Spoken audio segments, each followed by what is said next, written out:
श्री स्वामी समर्थ. जय जय स्वामी समर्थ. तर मंडळी, कधी तुमच्यासोबत असं घडलं आहे का? जेव्हा कोणाच्या घरात दुःख आलं तेव्हा सर्वप्रथम तुम्ही धावत गेलात. कोणाला पैशाची गरज पडली तेव्हा स्वतःच्या गरजा बाजूला ठेवून मदतीचा हात दिलात. कोणाचं मन तुटलं तेव्हा त्याला धीर दिलात. कोणाला नोकरी हवी होती, ओळखी लावल्या. कोणाचं संकट आलं, स्वतःचं काम सोडून त्याच्यासाठी उभे राहिलात. पण जेव्हा आयुष्याने तुम्हाला कठीण वळणावर आणून उभं केलं, जेव्हा तुमच्या डोळ्यात अश्रू होते, जेव्हा तुमच्या मनात हजारो प्रश्न होते, जेव्हा तुमच्याकडे बोलायला एकही माणूस हवा होता, तेव्हा फोन शांत होता, दारावर कोणी आलं नाही, ज्याच्यासाठी तुम्ही आयुष्यभर धावलात तेच लोक अचानक इतके व्यस्त झाले की त्यांना तुमच्याकडे 2 मिनिटंही मिळाली नाहीत तुमच्यासाठी. तो क्षण माणसाला बाहेरून नाही तर आतून मोडून टाकतो. त्या दिवशी लक्षात येतं की आपण लोकांसाठी जितकं जगलो तितकं कधी स्वतःसाठी जगलोच नाही. आपण अनेकांचा आधार दिला, पण स्वतःच्या आधाराचा विचारच केला नाही. काही लोक तुमच्या चांगुलपणावर प्रेम करत नाहीत, ते फक्त तुमच्या उपयोगावर प्रेम करतात. जोपर्यंत तुम्ही त्यांचं काम करता तोपर्यंत तुम्ही चांगले. ज्या दिवशी तुम्हालाच आधाराची गरज पडते त्या दिवशी ते शांत बाजूला होतात. हीच जगाची रीत आहे. झाड फळांनी भरलेलं असेपर्यंत त्याच्यावर दगड मारले जातात, पण एकदा झाड कोरडं झाले की त्याच्या सावलीतही कोणी उभं राहत नाही. तसंच माणसाचं हे आहे. जोपर्यंत तुमच्याकडे देण्यासाठी वेळ, पैसा, ताकद किंवा उपयोग आहे तोपर्यंत लोक तुमच्या भोवती फिरतात. पण ज्या दिवशी तुम्हीच संकटात सापडता त्या दिवशी गर्दी नाहीशी होते. मात्र याच क्षणी परमेश्वर तुमच्या आयुष्यात एक मोठा धडा लिहित असतो. तो सांगत असतो, ज्याच्यावर तू विसंबलास ते तात्पुरते होते, आता माझ्यावर विसंब. स्वामी समर्थ अनेकदा आपल्या माणसांपासून दूर नेतात, कारण भक्ताची श्रद्धा माणसांवर नसून परमेश्वरावर असावी. एकटेपण ही शिक्षा नसते, पण ती स्वामींची शिकवण असते. कारण एकटा पडलेला माणूसच स्वतःला ओळखतो, स्वतःची ताकद शोधतो आणि सर्वात महत्त्वाचे म्हणजे देवाची खरी गरज त्यालाच जाणवते. ज्या दिवशी सगळे दूर गेले त्या दिवशी कदाचित तुम्ही हारलात असं वाटलं असेल, पण सत्य वेगळंच होतं. त्या दिवशी तुमच्या आयुष्यातील खोटी माणसं निघून गेली. जी माणसं फक्त स्वार्थासाठी होती ती दूर झाली आणि तुम्ही आयुष्याचा सर्वात मोठा धडा शिकलात. प्रत्येक हसवणारा चेहरा आपला नसतो. प्रत्येक गोड बोलणारा माणूस मनापासून प्रेम करणारा नसतो. मंडळी, जर आज तुम्हालाही असं वाटत असेल की मी सर्वांसाठी उभा राहिलो पण माझ्यासाठी कोणी उभं राहिलं नाही, तर निराश होऊ नका. कारण ज्याच्यासोबत संपूर्ण जग उभं राहत नाही त्याच्यासोबत स्वामी समर्थ उभे राहतात. स्वामी कधी मोठ्या आवाजात येत नाहीत, ते शांतपणे तुमच्या मनात धैर्य निर्माण करतात, अश्रूंना प्रार्थनेत बदलतात आणि तुटलेल्या मनाला नव्याने जगण्याची हिंमत देतात.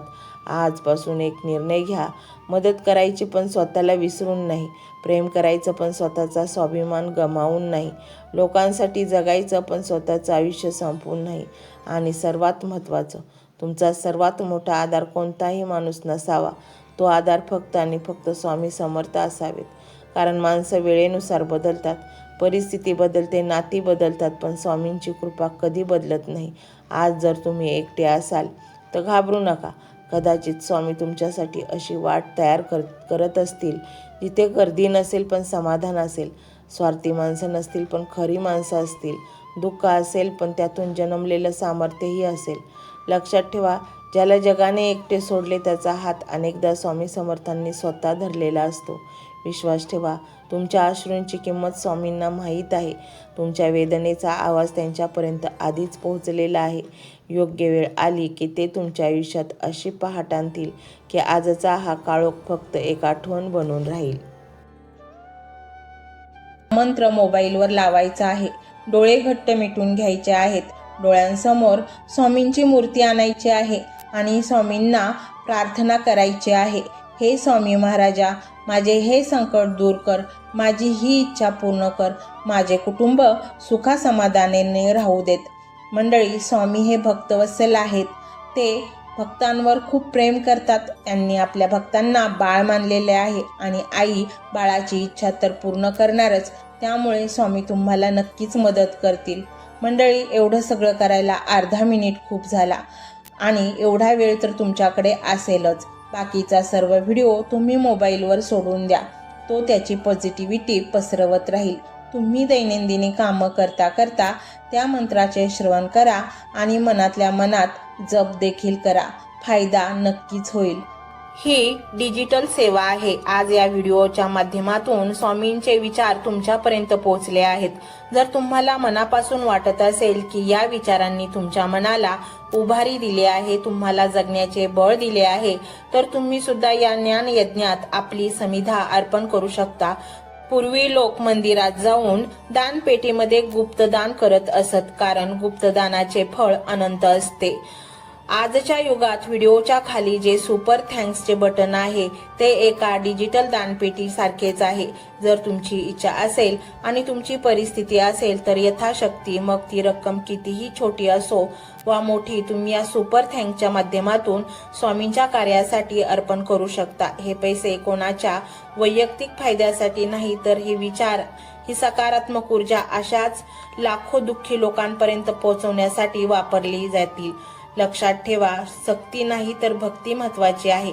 ज्याला वाटतं की स्वामींनी मला मार्ग दाखवला म्हणून कृतज्ञता म्हणून मी हे फुल ना फुलाची पाकळी अर्पण करतो, त्यांनीच या बटनावर क्लिक करून आपले योगदान द्यावे.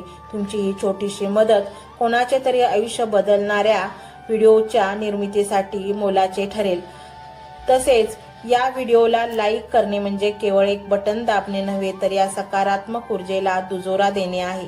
जेव्हा तुम्ही लाईक करता तेव्हा तुमची विश्वाला सांगता की हो, माझा स्वामींवर विश्वास आहे. आणि शेअर करणे म्हणजे काय, तर पुण्य वाढणे. जर तुम्हाला वाटत असेल की तुमच्या एखाद्या मित्राला, नातेवाईकाला किंवा ओळखीच्या व्यक्तीला सध्या आधाराची गरज आहे, तर त्यांना हा व्हिडिओ नक्की पाठवा. कदाचित तुमचे एक शेअर करण्याचे कर्म त्यांना आत्महत्येसारख्या विचारांपासून परावृत्त करू शकेल किंवा त्यांना नैराश्यातून बाहेर काढेल. पुण्य फक्त अन्नदानानेच नाही तर विचारदानाने सुद्धा मिळते. म्हणून संकोच न करता हा व्हिडिओ तुमच्या जवळच्या लोकांपर्यंत पोहोचवावा. आणि हो, स्वामींच्या या दरबारात रोज हजेरी लावण्यासाठी चॅनलला सबस्क्राईब करा व बेल आयकॉनचे बटन देखील प्रेस करा. जेव्हा स्वामींचा संदेश येईल तेव्हा सर्वात आधी तो तुमच्यापर्यंत पोहोचेल. ही घंटा म्हणजे मंदिराची घंटा आहे, जी वाजवल्याने मनाला जाग येते. आणि सर्वात महत्त्वाचे म्हणजे तुमचा संवाद. खाली कमेंट बॉक्समध्ये तुमचा अनुभव नक्की मांडा. तुमच्या मनात काय चाललं आहे, तुम्हाला स्वामींची प्रचिती कधी आली आहे, कशी आली आहे ते लिहा. जेव्हा तुम्ही श्री स्वामी समर्थ किंवा भिवू नकोस मी तुझ्या पाठीशी आहे असं लिहून कमेंट करता, तेव्हा ते केवळ शब्द नसतात, तर ती लिखित जप असतो. तुमच्या त्या कमेंटकडे पाहून दुसऱ्या एखाद्या भक्ताला प्रेरणा मिळू शकते. तुमची एक कमेंट हजारो लोकांचा विश्वास वाढवू शकते. त्यामुळे लाजू नका, मोकळ्या मनाने व्यक्त व्हा. इथे कोणी कोणाला जज करत नाही. आपण सर्वजण त्या एकाच माऊलीचे लेकरे आहोत. तुमचा हा प्रतिसादच या कार्याला पुढे नेण्याची प्रेरणा देतो. तर पाहूया तो शक्तिशाली रहस्यमय मंत्र काय आहे. तो मंत्र असा आहे.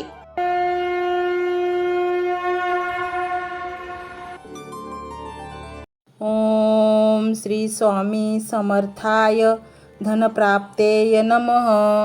ओम श्री स्वामी समर्थाय धनप्राप्तेय नमः. ओम श्री स्वामी समर्थाय धनप्राप्तेय नमः. ओम श्री स्वामी समर्थाय धनप्राप्तेय नमः. ओम श्री स्वामी समर्थाय धनप्राप्तेय नमः. ओम श्री स्वामी समर्थाय धनप्राप्तेय नमः. ओम श्री स्वामी समर्थाय धनप्राप्तेय नमः. ओम श्री स्वामी समर्थाय धनप्राप्तेय नमः. ओम श्री स्वामी समर्थाय धनप्राप्तेय नमः. ओम श्री स्वामी समर्थाय धनप्राप्तेय नमः. ओम श्री स्वामी समर्थाय धनप्राप्तेय नमः. ओम श्री स्वामी समर्थाय धनप्राप्तेय नमः.